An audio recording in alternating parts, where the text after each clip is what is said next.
me lembro desse dia como se fosse hoje. Eu dirigi o carro dando carona para um amigo, recém-amigo. Estávamos conversando a partir daqueles dias. Ele é de outro lado do mundo, de uma outra religião. E quando a conversa permitiu, eu perguntei para ele por que na crença dele, ele nos chamavam ocidentais cristãos de infiéis. A resposta foi chocante e 1000 vezes melhor do que a pergunta.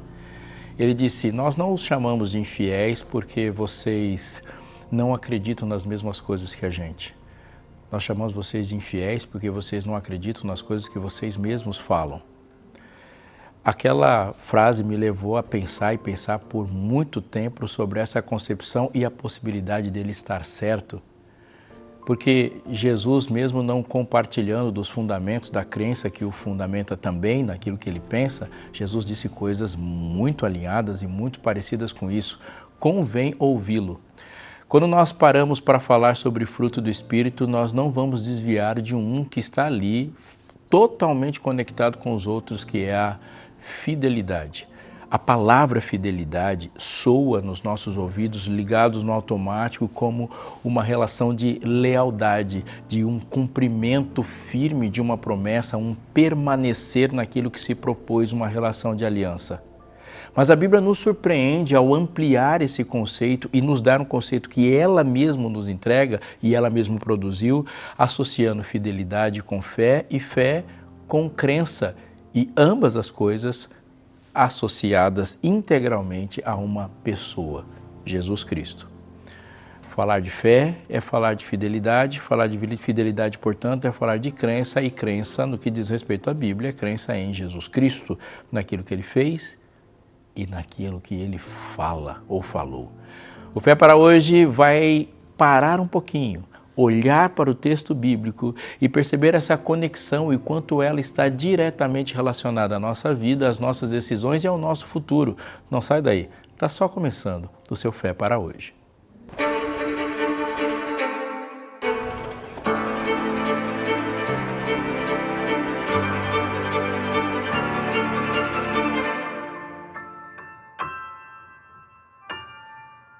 Você que acompanha a Novo Tempo já sabe, estamos muito preocupados com o seu desenvolvimento, com o seu relacionamento com Deus como Criador e seu Salvador.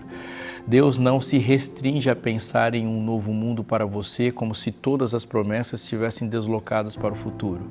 Não, são as promessas para agora que fazem efeito na sua esperança para o futuro.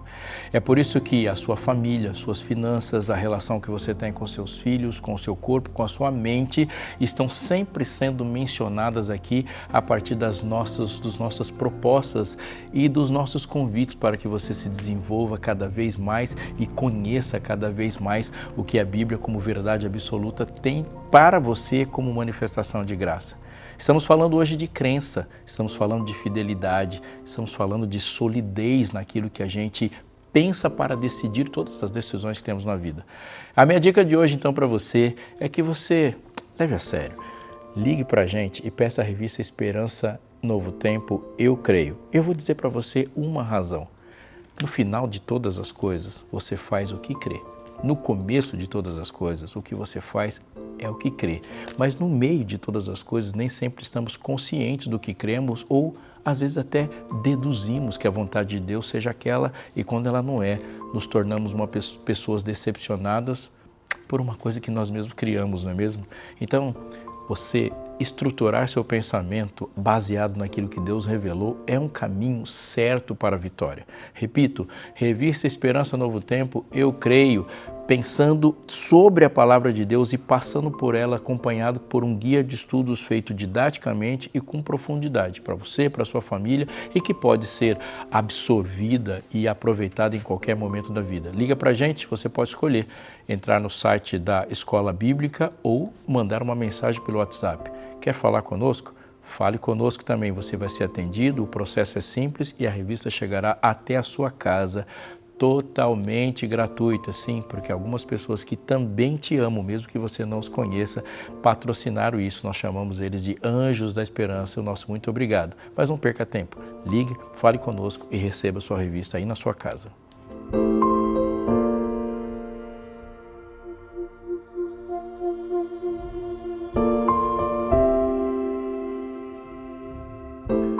Evangelho de Marcos, lendo a partir do capítulo 9, no primeiro versículo, há um relato muito importante da relação de Deus com seus discípulos, aqueles que o cercavam, e um pai que pede por um filho. E nessa história há lições muito importantes sobre crença, fé e fidelidade. A história começa assim. Quando eles se aproximaram dos outros discípulos, viram numerosa multidão ao redor deles e os escribas discutindo com eles. E logo toda a multidão, ao ver Jesus, ficou surpresa e correndo até ele o saudava. Então Jesus perguntou: "O que é que vocês estão discutindo com eles?" E um, do meio da multidão, respondeu: "Mestre, eu trouxe até o Senhor meu filho, que está possuído de um espírito mudo, e esse sempre que se apossa dele, lança-o por terra. E ele espuma, arranja os dentes e vai definhando. Pedi aos seus discípulos que o expulsassem, mas eles não puderam." A resposta de Jesus, no verso 19, diz: "Então Jesus exclamou: ó geração incrédula, até quando estarei com vocês? Até quando terei de suportá-los? Tragam um menino aqui." A história já começa com uma soma de expectativas.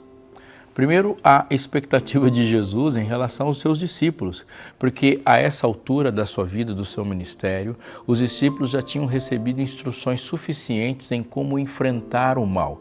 E para eles não deveria ser novidade de que estamos envolvidos em um conflito entre o bem e o mal.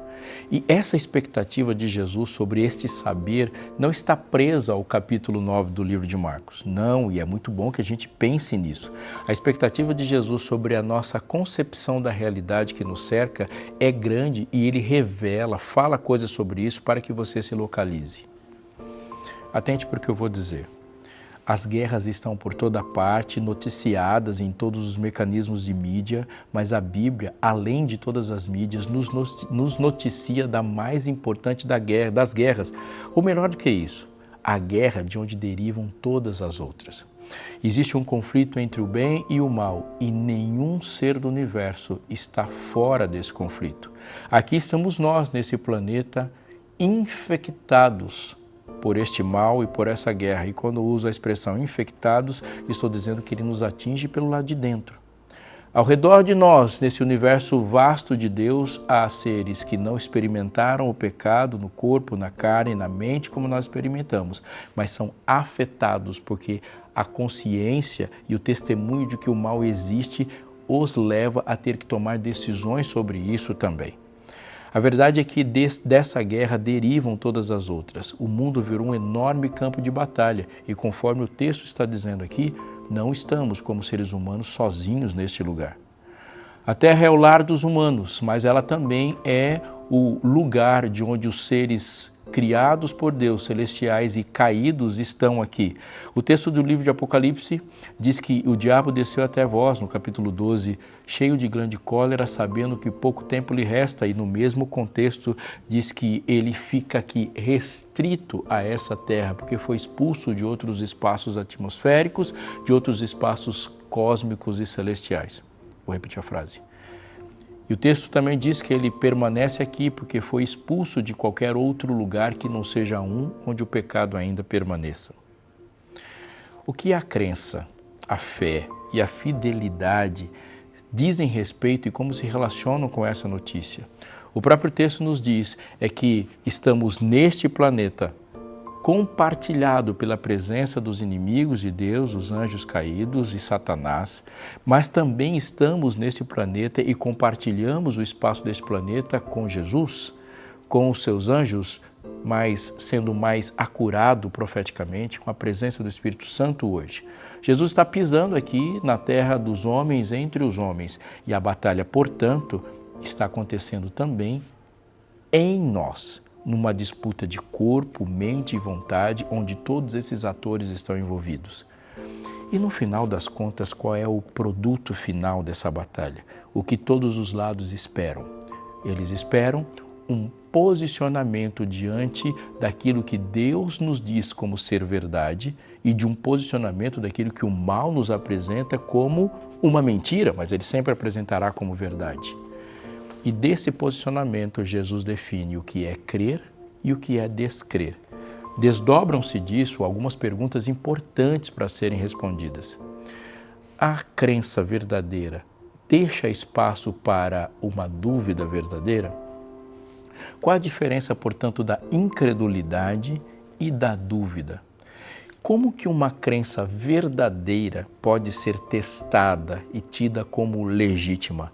Afinal de contas, não é há pouco tempo, não foi há apenas uma semana que os seguidores de Deus são chamados de crentes. A própria Bíblia define-os como os crentes serão conhecidos assim.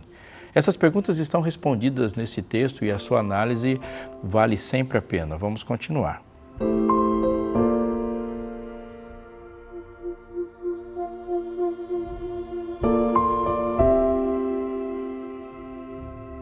O versículo 19 repete a exclamação de Jesus: geração incrédula, até quando estarei com vocês? Até quando terei de suportá-los? Tragam um menino aqui. A raiz da palavra aqui definida como incrédula é a palavra pistis, de onde vem a palavra fé, de onde vem a palavra fidelidade e de onde vem a palavra crença. Vou repetir porque isso é muito importante. O texto aqui que traduz a palavra crença tem a raiz pistis do grego. O texto aqui que fala sobre fiel e fidelidade, a raiz também é pistis. E quando o texto fala sobre crer, descrer e naquilo e em quem se crê, ela traz a mesma semente de onde derivam. Isso não é um detalhe simples, isso não é um detalhe que pode ser ignorado. Não, esse é um detalhe central e mais importante. Primeiro, nesse texto aqui, Jesus diz que a sua decepção não está relacionada com o que os seres caídos estão fazendo. A decepção de Jesus é com a geração da qual ele esperava uma crença deles. Quando Jesus disse como se expulsava demônios, ele esperou que os discípulos crescem e fizessem do jeito que ele fez. Começa aqui uma decepção com o fracasso dos discípulos de enfrentar o mal e Jesus deixa bem claro que com o poder dele, o enfrentar do mal é uma atividade bem-sucedida. Eu quero destacar essa palavra, portanto, aqui, geração incrédula. E eu queria que você pensasse sobre como Jesus trata a incredulidade, respondendo uma das perguntas que eu fiz agora há pouco. Olhando para os textos bíblicos, Salmos, os profetas do Antigo Testamento principalmente, nós vamos ver eles lidando com grandes dúvidas. Jó é uma pessoa fiel, crente, e ele é fiel do começo até o fim do seu livro.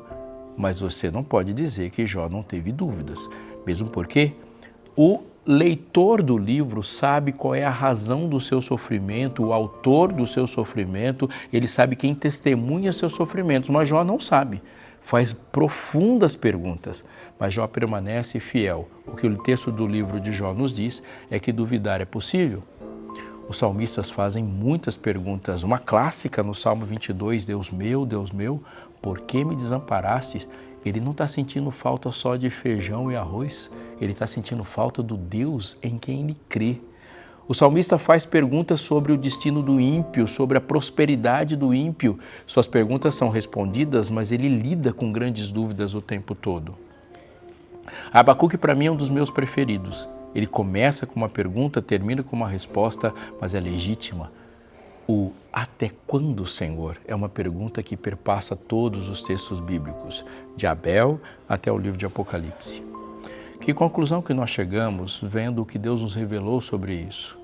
A relação com Deus em si envolve dúvidas, porque Ele é onisciente, nós não. Ele é perfeito, nós não. Ele domina e move-se sobre altas complexidades e nós, na nossa vida, com a complexidade que temos, nem se compara com a do universo que Deus está gerindo. É totalmente plausível haver dúvidas. Mas qual é a grande diferença entre uma dúvida e uma incredulidade? Dúvida é quando no caminhar surgem perguntas que nós temos e essas perguntas são levadas a Jesus. Podemos obter delas uma resposta imediata, como podemos não obter. Jó não tem todas as suas perguntas respondidas, Daniel não tem todas as suas perguntas respondidas, Davi, Abacuque, João Batista não tiveram suas perguntas respondidas todas. Mas em todas as perguntas Deus se apresenta não como uma formulação fraseada de respostas, mas como uma pessoa que é tudo o que precisamos para continuar caminhando. A incredulidade se forma quando, para o coração do incrédulo, a resposta de Deus é insatisfatória. Deus respondendo e o incrédulo preferindo acreditar em outra alternativa de resposta, está dizendo para a pessoa que respondeu, Deus, que ele não é sábio o suficiente, não é poderoso o suficiente, ou pior do que isso, não é verdadeiro o suficiente para ser crível. Quando Deus fala e nós falamos, acho que é outra coisa, nós estamos desclassificando Deus na nossa mentalidade como verdadeiro. E nisso se constitui a incredulidade. Pedro dá uma resposta clássica sobre isso quando Jesus o chama para jogar a rede do outro lado. Ele diz, mestre, havemos pescado a noite inteira, nada apanhamos, mas sob a tua palavra lançaremos as redes. Pedro não espera que as coisas façam sentido. Pedro olha para o cenário e não vê o cenário se alinhando com a sua própria lógica, mas ele crê não no que está para acontecer porque ele não sabe, mas ele crê na palavra da pessoa que a disse. Jesus aqui espera isso dessa geração. Acredite no que eu estou dizendo, acredite no meu método a despeito da sua lógica. E o texto agora avança para o trabalhar de uma outra perspectiva, um desdobramento, melhor falando, dessa crença. Pistes, o verbo que fundamenta essas palavras. No verso 20 diz que eles o trouxeram. Quando ele viu Jesus, o Espírito imediatamente agitou o menino com violência e, caindo ele por terra, revolvia-se espumando, e Jesus perguntou ao pai do menino, há quanto tempo isso está acontecendo com ele? E o pai respondeu, desde a infância. E muitas vezes o tem lançado no fogo e na água para o matar. Mas se o Senhor pode fazer alguma coisa, tem compaixão de nós e ajude-nos. A resposta de Jesus no verso 23 foi, ao que Jesus respondeu, se o Senhor pode, tudo é possível ao que crê. Eu acompanho desde criança inícios de orações, eu mesmo já fiz, e você já pode ter ouvido isso muitas vezes, pessoas que se dirigem em oração a Jesus e usam muito essa palavra, esse verbo, pode. Senhor, que o Senhor possa, Senhor, que o Senhor possa, que o Senhor possa, e essa repetição do possa pode gerar uma conclusão equivocada. Ele pode tudo. O Senhor pode, a pergunta aqui é, o Senhor pode? É óbvio que quando usamos a palavra e essa expressão do verbo poder para Deus, continuamos crendo na sua onipotência. Mas aqui ele coloca antes do podes uma partícula condicional na construção da frase. Ele diz, se o Senhor pode fazer alguma coisa, tenha compaixão de nós. Aqui há o retrato de uma pessoa que não tem uma crença profunda, enraizada, concreta. Porque ele duvida de duas coisas. Uma é, ele acredita que Deus é poderoso, mas ele ainda pergunta no alcance, até onde ele é poderoso. Se o Senhor pode fazer alguma coisa? E oculta a essa pergunta está, se o Senhor quer. A resposta de Jesus, como sempre, é mais importante, mais rica e mais bela que as perguntas que fazemos. Aliás, ele conserta as nossas perguntas com a sua resposta. Se o Senhor pode, tudo é possível ao que crê. O que Jesus está fazendo é declarando inequivocamente, o meu poder é infinito e o meu amor para fazer o que o meu poder o impele a fazer também é infinito. Eu vou falar isso de novo para que a gente tenha aqui a profundidade do que Jesus está dizendo. Eu e você podemos desejar muitas coisas em amor, mas não podemos fazer essas coisas que desejamos porque o nosso poder e muitas vezes a nossa vontade não se alinham na proporção. Deus pode e Deus quer, e tudo que Ele quer, Ele pode. Então, não depende nem do querer dele, o fazer o bem e nos libertar do mal, e não depende também nem do poder dele. Nem o querer e nem o poder de Deus estão limitados, eles já estão dispostos. O que limita essa ação é o quanto nós vamos crer. A ação de Deus não está presa à nossa crença, mas no que diz respeito à nossa vida, Ele se coloca para que nós voluntariamente o acessamos. Deus não vai atravessar todas as coisas e há coisas da nossa vida, há aspectos da nossa vida que só serão desenvolvidos a partir do espaço que a crença deixa para elas. Ele está devolvendo para quem fez a pergunta.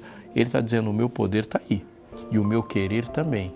Como está a sua crença? É na condição da tua crença que a atuação do poder vai agir.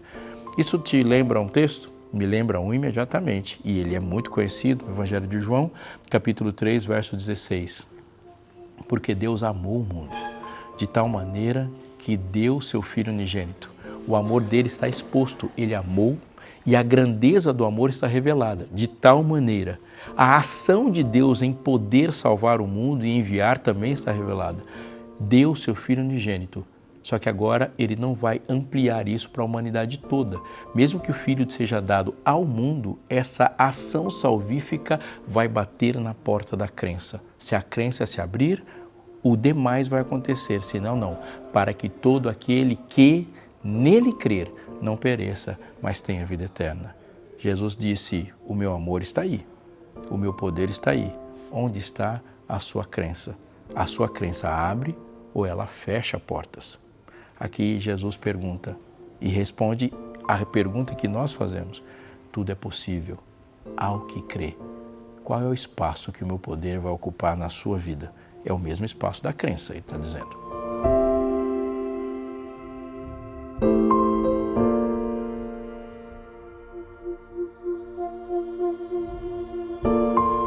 Ainda no Evangelho de Marcos, capítulo 9, a história continua e chega ao seu clímax. No verso 24, imediatamente, diz o texto, o pai do menino exclamou, eu creio, ajude-me na minha falta de fé. Estou lendo a Bíblia e li esse texto para você na Nova Almeida Atualizada. É bem possível que se você tiver curiosidade agora de apanhar sua Bíblia e estiver em uma outra versão, ela pode estar escrito assim, eu creio, me ajude na minha incredulidade.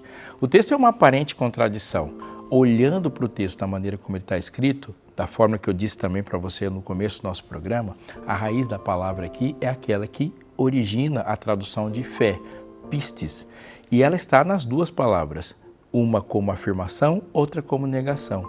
Jesus começa falando sobre tudo que está acontecendo ao redor quando o menino é trazido, ou quando ele manda o menino ser trazido, ele fala geração incrédula.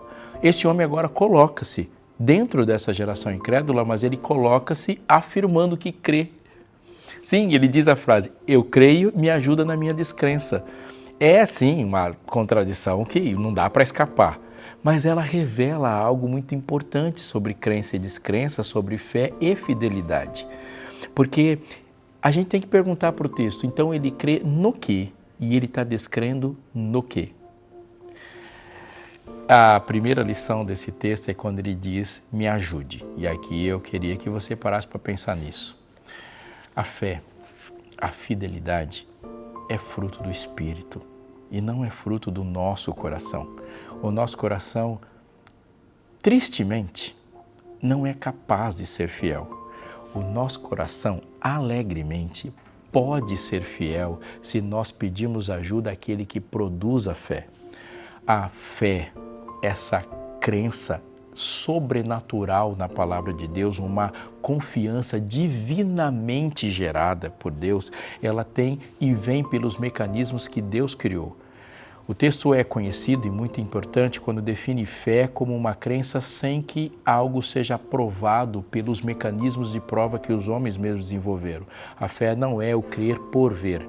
Pelo contrário, o texto diz que a fé é um firme fundamento, uma crença das coisas que não se veem. Mas o fato de elas não terem sido vistas não significa que elas não tenham sido informadas. A fé, diz o texto, vem pelo ouvir e ouvir a palavra de Deus. Portanto, o fiel não viu, mas ouviu. Ele não provou pelo seu próprio mecanismo de prova e legitimação, mas ele crê ser real pelo mecanismo de Deus que autentica a sua própria palavra. Ajude-me na falta de fé não vai escapar do fato de Deus falar com essa pessoa e gerar no coração dessa pessoa essa confiança quando ele se demonstra. Amigo, anote isso, porque isso é muito importante. Nós não confiamos em ninguém que não conhecemos.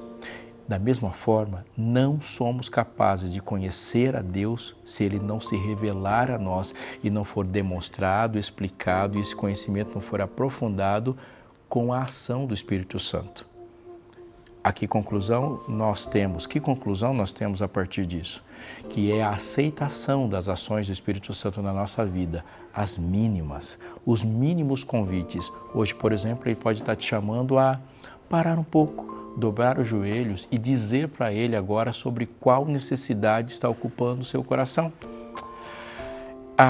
O desenvolvimento dessa fé está em demorar-se um pouco na vida de Cristo, olhar como Ele se encontra com você nas esquinas da vida demonstrada nos Evangelhos, como Ele pega uma criança, como Ele poderia fazer com seus filhos no colo e usá-las como exemplo, a maneira como Ele ajuda o desesperançado, como Ele faz companhia ao isolado, como Ele perdoa o perdido, a quem o ofendeu, como Ele se encontra com você nas suas frustrações, nas suas alegrias. Esse é Jesus sendo apresentado, mas Ele não pode ficar preso às páginas do Evangelho. A fidelidade como crença na palavra de Deus, ela deve se desenvolver quando Jesus sai das páginas da Bíblia sem se dissociar dela e toma as ruas conosco. O texto aqui diz como ajuda-me na minha falta de fé, também associando e fundamentalmente associando isso à obra do Espírito Santo, que lá dentro conecta o que é palavra com a nossa mentalidade, transformando palavra em vida. Ajuda-me na minha fidelidade, deixa bem claro que ela é dom de Deus. E esse dom de Deus é do que Ele falou e essa capacidade de confiar. Agora você não pode perder o que é principal nessa lição. Fé não é saber somente o que Deus falou. Fé é saber o que Deus falou, acreditar no que Deus falou e colocar todos os átomos, todos os milímetros da vida alicerçados naquilo que Deus falou. Sempre Deus deflagrou e denunciou uma fé falsa quando ela não entra nas ações da vida. O que Deus está dizendo para você e para mim, anote isso aí, é que nós sempre fazemos o que cremos.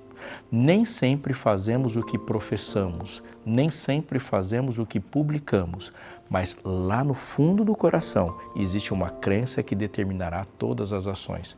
Às vezes as pessoas vão falar, mas ele foi hipócrita porque pensou uma coisa e fez outra.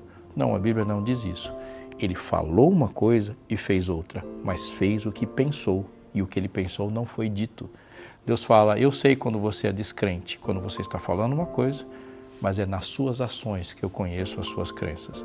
Aquele homem pediu um socorro, me ajuda na falta de incredulidade. E esse socorro diz que a dúvida faz parte, mas é uma dúvida sobre o que vai acontecer, como vai acontecer, mas não é uma dúvida sobre quem vai fazer acontecer. Ele creu em Jesus e agora precisava de credulidade para confiar naquilo que Jesus vai fazer e se entregar totalmente ao processo. A cura da incredulidade começa na credulidade da fé como dom do Espírito. Você e eu estamos nos encontrando com este homem. E que a sua oração hoje seja a mesma dele. É uma oração poderosa. Senhor, eu quero ser fiel, permanecer naquilo que acredito. Quero acreditar. Quero que fé, crença e fidelidade na minha vida sejam a mesma coisa como é na Bíblia. Ajuda-me e o seu pedido certamente será atendido.